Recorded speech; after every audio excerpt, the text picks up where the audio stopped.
ကမ္ဘာပထမဆုံးအသင့်စားခောက်ဆွဲကိုမင်းသမီးတစ်ပါးကစတင်တီထွင်ခဲ့တယ်ဆိုတာခင်ဗျားတို့ယုံနိုင်မလားတရက်မှာတော့မင်းသမီးဟာထူးထူးခြားခြားခောက်ဆွဲတစ်ခွက်ကိုအရန်စားချင်နေခဲ့ပါတယ်ဒါကြောင့်နန်းတွင်းစပုံမူကြီးလည်းသူ့ရဲ့လက်ရစွမ်းရည်အပြည့်နဲ့ခောက်ဆွဲတစ်ခွက်ကိုအကောင်းဆုံးပြင်ဆင်ပေးခဲ့တာပေါ့ဒါပေမဲ့မင်းသမီးကတစ်ချက်ပဲကြည့်ပြီးချက်ချင်းအသစ်ပြန်လုပ်ခိုင်းပါတယ်ဒုတိယတစ်ခေါက်မှာတော့စပုံမူကြီးဟာတန်မိုးကြီးပါဝင်ပစ္စည်းမျိုးစုံကိုတုံးပြီးလုပ်ပေးခဲ့ပြန်တယ်ဒါကိုလည်းမင်းသမီးကတလုပ်ပဲမြည်ကြည့်ပြီးသူ့ကိုဒေါသတက်ကြီးချပစ်လိုက်ပြီးအသစ်ပြန်လုပ်ဖို့ထပ်တောင်းဆိုခဲ့ပြန်ရော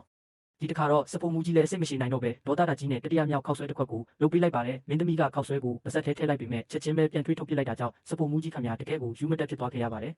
အဲ့ဒီအချိန်မှာပဲမင်းသမီးကကိုယ်တိုင်ချက်ပြုတ်ဖို့ဆုံးဖြတ်လိုက်ပါတော့တယ်။အင်းချက်ချင်းရဲ့လျှို့ဝှက်ချက်ကတော့မီးပူရှင်ကိုထိချုပ်နိုင်စွမ်းမှာပဲမင်းသမီးကလိုအပ်တဲ့ပါဝင်ပစ္စည်းတွေကိုစတင်ပြင်ဆင်ပါတော့တယ်။နန်းတွင်းတွေကလူတွေအားလုံးကတော့မင်းသမီးတစ်ပါးဖြစ်ပြီးဟင်းချက်တက်ပါမလားလို့ထင်နေကြတာပေါ့။ဒါပေမဲ့အားလုံးအံ့ဩသွားရတော့အောင်ပဲမင်းသမီးရဲ့ဓာတ်သုံးနှုံးကကြေးသုံးနှုံးတွေကတကယ်ကိုအဆင့်မြင့်လွန်နေခဲ့ပါတယ်။တိတက်လက်ပါတဲ့လှုပ်ရှားမှုတွေနဲ့အတူဟင်းသီးဟင်းရွက်တွေကိုညင်ညာပြန့်ပြူးနေအောင်လှိဖြတ်လိုက်တယ်ပြီးတော့ခောက်ဆွဲဖက်တွေကိုယူ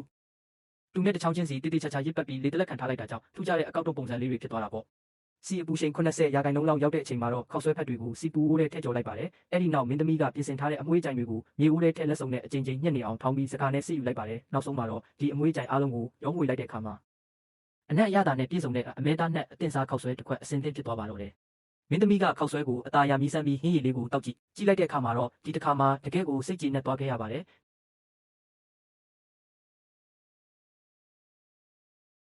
နန်းတွင်းစာဖို့မူကြီးလဲသူ့ရဲ့တိတ်ခါကြဆင်းမှုအတွက်အကြီးအကျယ်အရှက်ဒေါသထွက်နေခဲ့တာပေါ့မင်းသမီးလေးချက်တဲ့ခောက်ဆွဲကသူ့လက်ရထက်ကောင်းတယ်ဆိုတာကိုမယုံနိုင်တာကြောင့်လက်တွေ့စမ်းသပ်မြည်စမ်းကြည့်တဲ့အခါမှာတော့သူ့လဲမင်းသမီးလေးရဲ့ကမ္ဘာပထမဆုံးအသင်စားခောက်ဆွဲကိုဆွဲလန်းသွားပါတော့တယ်